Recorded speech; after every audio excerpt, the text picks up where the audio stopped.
नमस्कार, स्वागत है आपका हमारे खास कार्यक्रम आपड़ो उत्तराखंड पर। मैं आपके साथ रवि राजपूत। शुरुआत करते हैं खबरों की, जहां देश में कांग्रेस के शासनकाल में 25 जून 1975 को लागू आपातकाल पर आज देश के राजनीतिक गलियारों में चर्चाएं तेज हैं। वहीं इसे लेकर उत्तराखंड के मुख्यमंत्री पुष्कर सिंह धामी ने कहा कि आज के दिन में सभी लोकतंत्र सेनानियों को जिन्होंने क्रूरताएं यातनाएं झेली, उन सभी को नमन करता। आपातकाल के समय लोगों को गलत तरीके से जेल में डाला गया था। जिन लोगों ने लोकतंत्र के बहाली के लिए संघर्ष किया, उनकी बदौलत ही लोकतंत्र फिर से खड़ा हुआ है।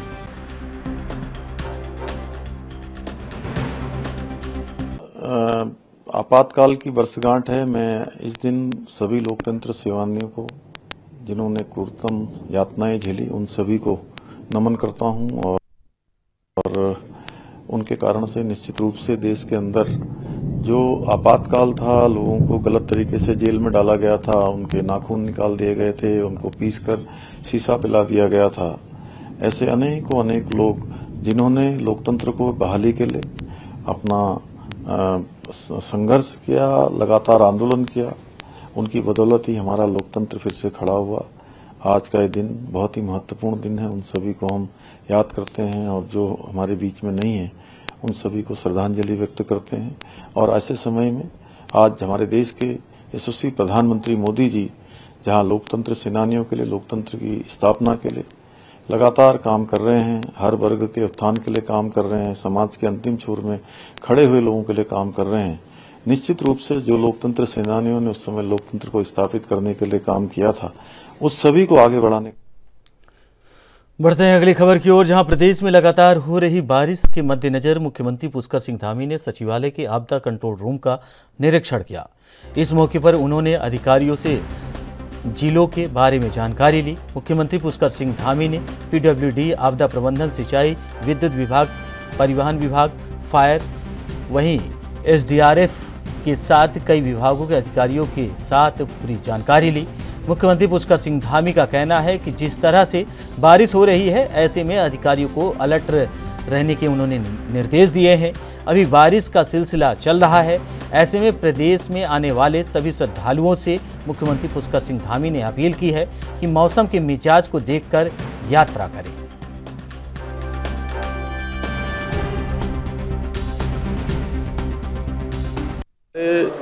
5-6 दिनों तक बारिश का अलर्ट है और भारी बारिश होने की संभावना है। उसको देखते हुए आज आपदा प्रबंधन के जो काम चल रहे हैं उसके बारे में सब जगह जानकारी ली है। जिलाधिकारियों से भी बात की है। यहाँ पर आपदा प्रबंधन सचिव भी सब देख रहे हैं। उसके साथ साथ एसडीआरएफ की टीम सभी जगह लगी हुई है, एनडीआरएफ के लोग लगे हुए हैं, पीडब्ल्यूडी, हेल्थ डिपार्टमेंट और हमारे सहयोगी जितने भी सब डिपार्टमेंट है, सभी काम कर रहे हैं। सभी में एक दूसरे के साथ कोऑर्डिनेशन हो और जो भी स्थिति है उस स्थिति के लिए सभी लोग तैयार हैं।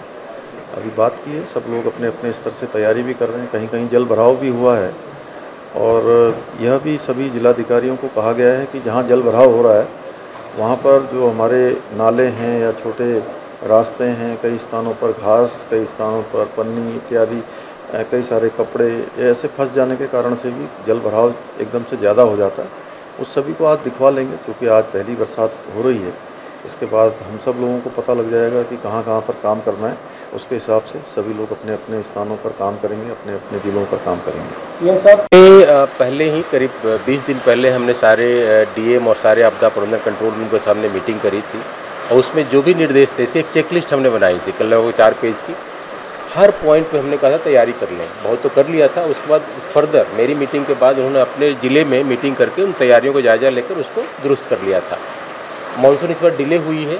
आज पहली बारिश जो कह सकते हैं हुई है, तो इसके बाद पता चलेगा हमारी तैयारियों में कहाँ कमी है, तो उसको फिर से एक मीटिंग करेंगे हम, उन कमियों को दूर करेंगे। डिप्लॉयमेंट हो गया, राशन हो गया, दवा हो गया और सारी चीज़ें जितनी तरह की डिप्लॉयमेंट है टीम की, हमारी वो डिप्लॉयमेंट अपने अपने जगह पर हो चुकी है। कहीं पर कुछ होता है तो हमारी कंट्रोल रूम और हमारी टीमें काम कर रही है। वो दिक्कत होगा तो उसको ठीक से। बढ़ते हैं अगली खबर की ओर, जहां पूरे देश में बीजेपी ने टिफिन बैठक शुरू की है। इसकी शुरुआत पार्टी के राष्ट्रीय अध्यक्ष जेपी नड्डा कर चुके हैं, तो वहीं उत्तराखंड में भी टिफिन बैठक की शुरुआत हो चुकी है। बीजेपी के टिफिन बैठक में पार्टी के सीनियर नेता पार्टी कार्यकर्ताओं के साथ बैठक करेंगे और साथ ही लंच भी करेंगे। हल्द्वानी में आज टिफिन बैठक का शुरुआत किया गया, जहां बैठक में नैनीताल सांसद और रक्षा राज्य मंत्री अजय भट्ट भी पहुंचे।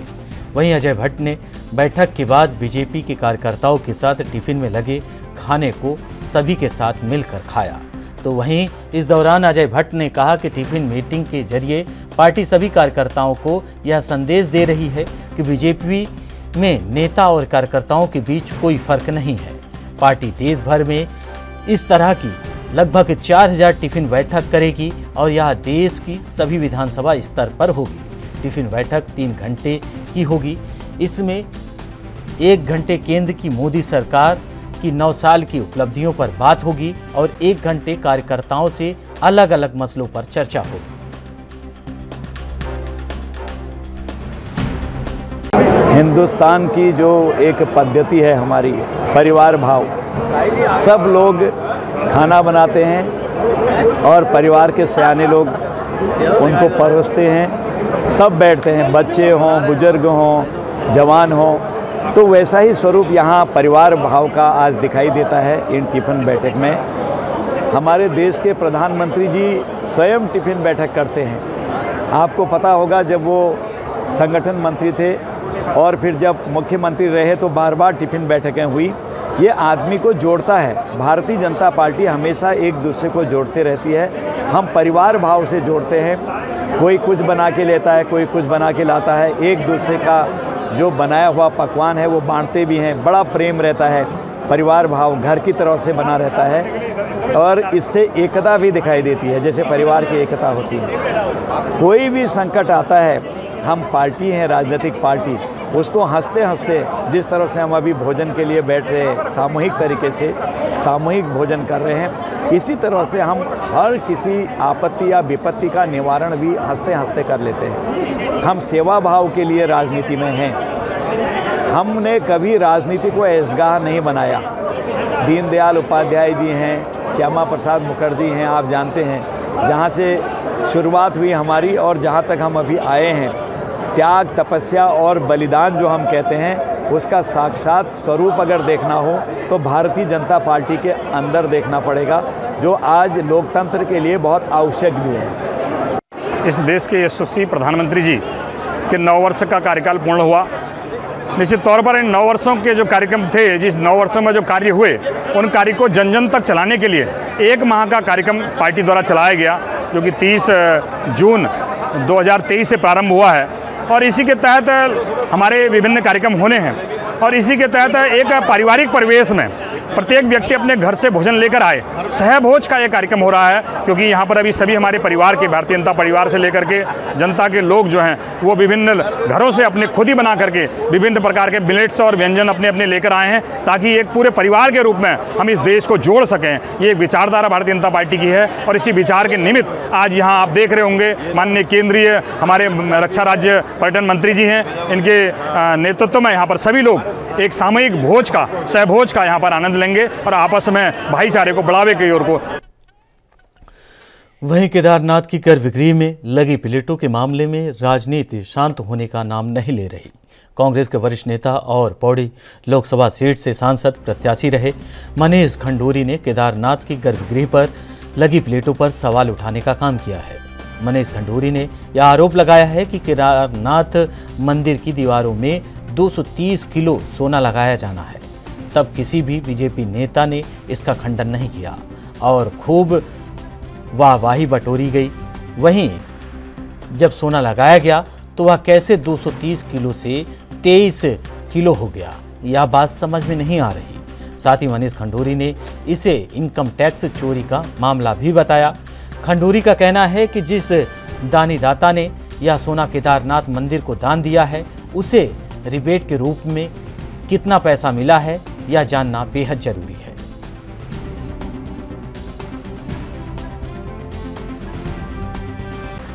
8 दिन के जो पौड़ी गढ़वाल लोकसभा क्षेत्र के भ्रमण के बाद कुछ ऐसी चीज़ें बाहर निकली हैं जो मैं आपके साथ शेयर करना चाहता हूं। सबसे पहले केदारनाथ के बारे में कुछ बोलना चाहूँगा जो गढ़वाल लोकसभा में है। एक पारदर्शिता दिखाए ये सरकार, ट्रांसपेरेंसी दिखाए कि क्या हुआ है केदारनाथ में, क्योंकि एक धर्म का मुद्दा है, पूरे देश का मुद्दा है। पहले भी अखबारों ने, और जो बड़े बड़े अखबार थे, उन्होंने ये लिखा था कि 230 किलो सोना उन्होंने चढ़ाया था केदारनाथ में। आज वो कह रहे हैं 23 किलो। अगर वो 23 किलो भी है तो मेरा सवाल सरकार से है कि जो आप ये हाई लेवल कमीशन का जो आप गठन कर रहे हैं उसको जुडिशियल कमीशन करिए, क्योंकि ये जो हाई लेवल कमीशन है उसमें हम विश्वास नहीं करते हैं। ये वही बात हो गई कि आपने जहां चोरी की है उसी वातावरण में आप लोगों को बिठा रहे हैं कि इसकी जांच करिए। जांच बाहर से होनी चाहिए, यह पूरे देश का मुद्दा है, ये सिर्फ केदारनाथ का मुद्दा नहीं है, ये हम मांग करते हैं। 3, मैं आपसे ये भी कहना चाहूँगा कि अब जो भाजपा है, अगर ये धर्म के नाम पे ये कह रही है, धर्म के नाम पे पीछे छुप रही है, यह बर्दाश्त से बाहर है। हमारी मांग बरकरार रहेगी और हम कहते रहेंगे कि केदारनाथ में जुडिशियल कमीशन की इंक्वायरी हो और सारे जो मुद्दे हैं वो बाहर आए।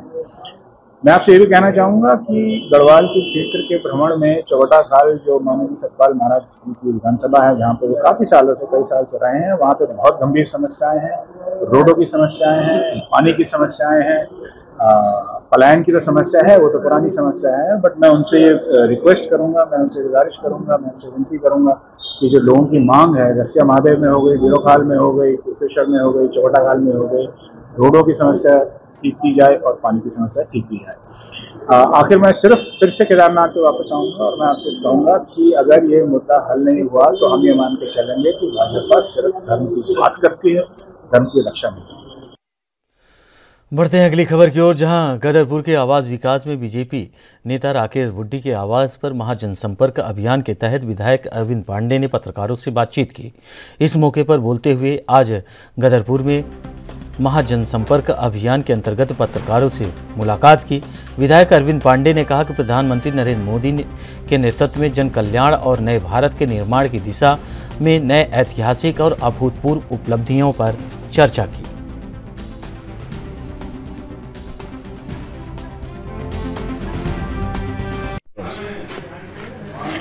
आप देश की जनता का माइंड सेट को, आप माइंड को पहचान गए होंगे, भावनाओं को पहचान गए होंगे। देश के कोने कोने से आवाज़ आ गई है कि मोदी है तो मुमकिन है, और मोदी प्रधानमंत्री नहीं बनेगा तो मोदी पे तो कोई दिक्कत नहीं है। लेकिन आम जनता जो सपना देख रही है ना विश्वगुरु बनाने का, यह विश्वगुरु हिंदुस्तान नहीं बन पाएगा। और कई प्रमाण दिए हैं विश्व के कोने कोने में योग दिवस को पहुंचाना, कोविड काल में कई देशों की सहायता करना, ये सब काम ऐसे हैं जो विश्वगुरु के लक्षण हैं। और इसीलिए आम जनता कमल के फूल पर वोट डालकर मोदी जी को तीसरी बार प्रधानमंत्री बनाना चाहती है। और आम जनता का लक्ष्य है, भारतीय जनता पार्टी का नहीं। आम जनता ने तय किया है कि इस बार कम से कम 400 पार, इससे ज़्यादा सीटें मिलेंगी। और मैं 400 पार का तो मैं तो कहूँगा जो आम जनता की जो भावनाएं हैं, लेकिन मैं उत्तराखंड की बात कर रहा हूँ। उत्तराखंड में 5 सीटें हैं, पाँचों की पाँचों भारतीय जनता पार्टी बहुत बड़े वोटों के आधार से जीतेगी, ये मैं आपको विश्वास देता हूं।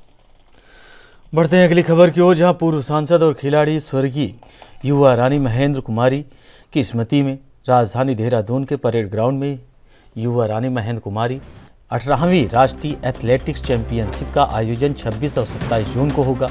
इस एथलेटिक चैंपियनशिप का उद्घाटन पूर्व केंद्रीय मंत्री और कांग्रेस के राष्ट्रीय महासचिव भंवर जितेंद्र सिंह करेंगे।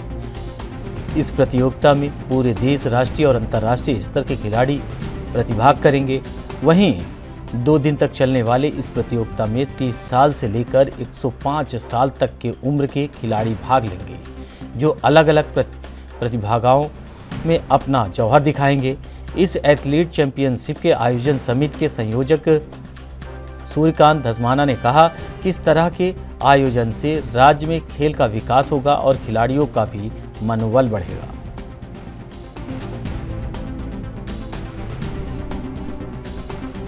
युवा रानी महेंद्रा कुमारी, उनकी स्मृति में, जो अलवर की पूर्व सांसद हैं और राष्ट्रीय स्तर की खिलाड़ी रही हैं निशानेबाजी में, शूटिंग में, उनकी स्मृति में 26 और 27 जून को देहरादून में 18वीं राष्ट्रीय एथलेटिक चैंपियनशिप हो रही है वेटरन्स की, जिसमें 30 साल से लेकर के और 105 वर्ष तक के एथलीट अलग अलग प्रतियोगिताओं में भाग लेंगे।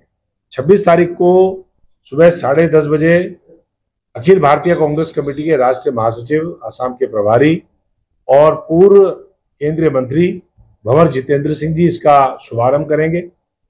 2 दिन चलने वाली इस प्रतियोगिता का समापन 27 तारीख को होगा। 27 तारीख को मुख्य अतिथि के रूप में उत्तराखंड प्रदेश कांग्रेस कमेटी के पूर्व अध्यक्ष, पूर्व सीएलपी लीडर, चकराता के विधायक, पूर्व गृह मंत्री उत्तराखंड के, वो इसका समापन करेंगे। 2 दिन चलने वाली इस प्रतियोगिता की खासियत यह है कि ये 18वीं प्रतियोगिता इस बार उत्तराखंड को करने को मिली है। ये उत्तराखंड का सौभाग्य है और पूरे देश भर से तमाम वेटरन खिलाड़ी राष्ट्रीय और अंतर्राष्ट्रीय स्तर के इस प्रतियोगिता में हिस्सेदारी कर रहे हैं। उत्तराखंड में खिलाड़ियों का आने का सिलसिला शुरू हो गया है। कल शुरू होकर के परसों 27 तारीख को जब तक इसका समापन होगा, हम उत्तराखंड की तरफ से संयोजक के रूप में आप जीत कौर सागवान जी हमारे अध्यक्ष के रूप में, उमा कोठारी जी हमारे सचिव के रूप में और हमारी पूरी आयोजन समिति। बढ़ते हैं अगली खबर की ओर, जहां उत्तराखंड के रुड़की में आज महानगर कांग्रेस कमेटी के अध्यक्ष राजेंद्र चौधरी ने अपने आवास पर बेल्डा गांव की विगत दिनों हुई घटनाओं के संबंध में प्रेस वार्ता कर अवगत कराया। कल उन्होंने रोड समाज के जिम्मेदार लोगों के साथ फोन पर और व्यक्तिगत रूप से संपर्क करते हुए प्रस्तावित महापंचायत को स्थगित करने का अनुरोध किया था और उन्हें पूरी उम्मीद है कि किसान समाज और संगठन समाज हित में महापंचायत स्थगित कर भाईचारा कायम रखने का प्रयास करेंगे। राजेंद्र चौधरी ने कहा कि कांग्रेस गांधी अंबेडकर के सिद्धांतों को मानते हुए पीड़ित पक्षों के साथ है और जो भी दोषी है, चाहे वो किसी भी पक्ष के हों, उनके खिलाफ कानूनी कार्रवाई के पक्ष में वो खड़े हैं। कांग्रेस पीड़ितों के साथ है, हम किसी जाति विशेष के साथ नहीं है। हम चाहते हैं कि दोनों समाज जो है मिलजुल के हजारों साल से जैसे गांव में रह रहे थे ऐसे ही रहे। कुछ हरीश रावत उस दिन माहौल बहुत गर्म था और हरीश रावत जी ने अपने बयान में कहा था कि मैं दूसरे पक्ष से भी मिलूंगा। माननीय हरीश रावत जी से जब उस दिन हम देहरादून गए, हमारी एक मीटिंग हुई संबंध में, तो उन्होंने विधायक फुरकान अहमद जी को कहा था कि वे जो है वहाँ पीड़ित पक्ष से मिलें। फुरकान अहमद जी और मैं, हम दोनों गए, हम मिले। हम सुरेश हैं या संजय उनके घर गए, जो रोड पक्ष हैं, उनके चचेरे भाइयों के जिनके यहाँ तोड़ फोड़ हुई वहाँ भी गए। हम मास्टर वेदपाल जी से भी मिले, हम रामपाल जी से भी मिले जो घायल हैं, और वेदपाल जी के तो बहुत गंभीर चोट थी, उनके अभी भी पट्टी बंधी। निशंक जी भी आए थे कल, मिल के गए हैं दोनों। देखो, भाजपा, बसपा, आजाद समाज पार्टी वो वोट की और जाति की राजनीति कर रहे हैं, वो लोगों को लड़ाने की बात कर रहे हैं। और जहां तक बसपा का समाज कौन सी बात लड़ने की लड़ाई रहे हैं दोनों समाज को, कौन सी बात ऐसी सामने आई आपके? बिल्कुल, और क्या इससे ज्यादा क्या आएगी। कांग्रेस वोट की राजनीति नहीं करती है, कांग्रेस सद्भाव की राजनीति करती है। कांग्रेस के बड़े नेता माननीय राहुल गांधी जी ने भारत जोड़ो यात्रा का उद्देश्य यही था कि देश को जोड़े तोड़े नहीं, और यही बात करण महाराज जी ने भी कही है। और इसका उदाहरण है कि वो पीड़ित पक्ष को लेके गए। आज जब कल हमने जो है बात की है रोड पक्ष से, 1-2 दिन में हम जो किसान पक्ष है, रोड पक्ष है, जिनमें पीड़ित हैं, उनसे भी हमारा हाईकमान। वहीं कांवड़ मेले को लेकर बैठकों का दौर जारी है। आज गढ़वाल कमिश्नर सुशील कुमार ने हरिद्वार पहुंचकर अंतर्राज्य बैठक ली, जिसमें हरियाणा, यूपी और अन्य राज्यों के जिलों में अधिकारियों ने भी हिस्सा लिया। हरिद्वार के मेला नियंत्रण भवन में आयोजित मीटिंग में कांवड़ मेले को शांतिपूर्वक तरीके से संपन्न कराने पर चर्चा हुई। वहीं गढ़वाल कमिश्नर सुशील कुमार ने कांवड़ मेले का सकुशल संपन्न कराना बड़ी चुनौती बताया और कहा कि पिछले कुछ सालों में डाक कांवड़ के कारण कांवड़ मेले के रूप में परिवर्तन आया है। इसके साथ ही उन्होंने मेले के दौरान हरिद्वार आने वाले कांवड़ियों से ID कार्ड साथ लाने और 12 फीट से ऊंची कांवड़ न बनाने और ध्वनि प्रदूषण न करने की अपील भी की है। वहीं इस बार बिना लाइसेंस की मोटरसाइकिल चलाने वालों और हुड़दंगइयों पर भी पुलिस की खास नजर रहेगी।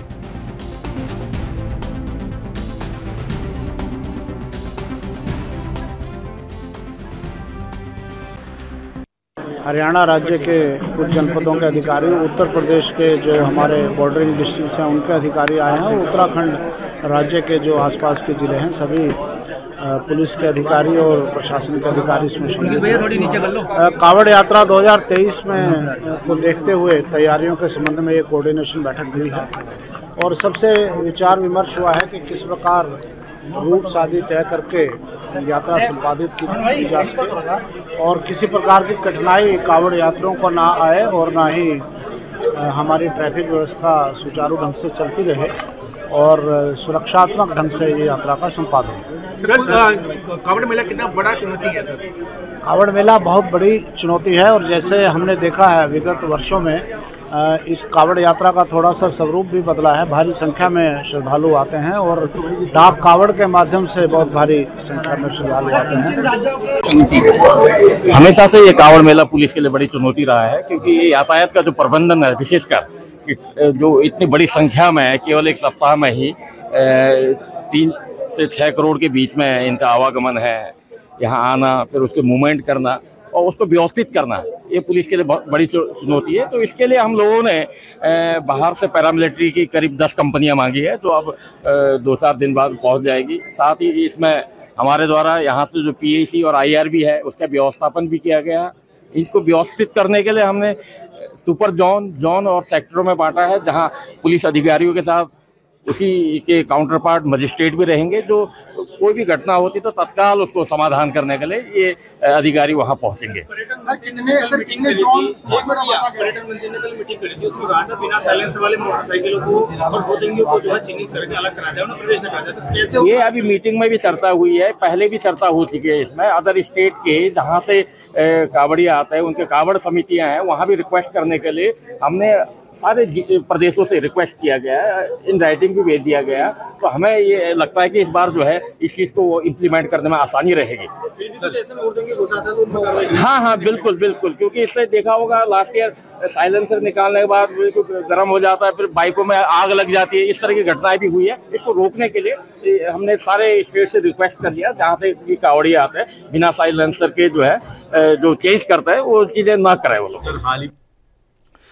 वहीं उत्तराखंड में मानसून ने दस्तक दे दी है, तो वहीं कुमाऊं मंडल में भी लगातार बरसात जारी है। बरसात के चलते जहां जनजीवन अस्त व्यस्त है, तो वहीं कुमाऊं कमिश्नर दीपक रावत ने सभी जिलों के अधिकारियों को अलर्ट रहने के निर्देश दिए हैं। कुमाऊं कमिश्नर ने कहा है कि बरसात के मद्देनज़र लोगों को खतरा ना हो, इसको देखते हुए जर्जर भवन को गिराने के निर्देश दिए गए हैं। इसके अलावा जगह जगह दुर्घटनाग्रस्त पेड़ों को भी काटा गया है। भारी बारिश के मद्देनज़र पुलिस और SDRF की टीमों को 24 घंटे अलर्ट पर रहने के निर्देश दिए गए हैं। जिला प्रशासन और आपदा प्रबंधन की टीम लगातार बरसात की मॉनिटरिंग कर रही है। इसके साथ ही कंट्रोल रूम में भी तैयारी की गई है। इसके अलावा PWD और पुलिस प्रशासन को निर्देश दिया गया है कि पहाड़ों पर आपदाग्रस्त स्थानों पर JCB और सरकारी मशीनरी को तैनात किया जाए, जिससे कि भूस्खलन के दौरान सड़कों को तुरंत खोला जा सके।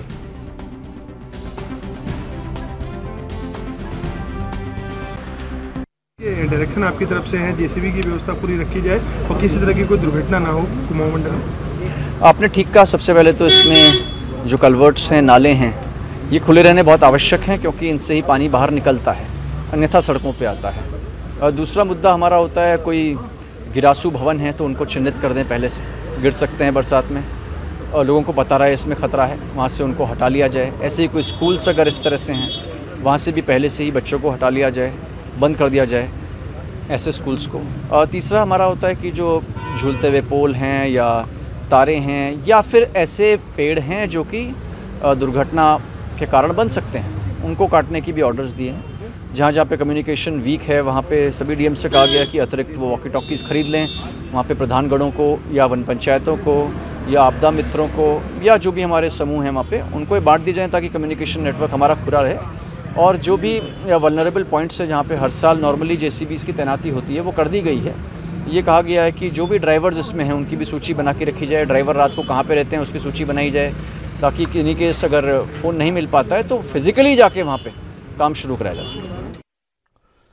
फिलहाल इस बुलेटिन में हमारे साथ इतना ही। बाकी देश दुनिया की तमाम बड़ी खबरों से जुड़ने के लिए देखते रहिए ANB न्यूज़। नमस्कार।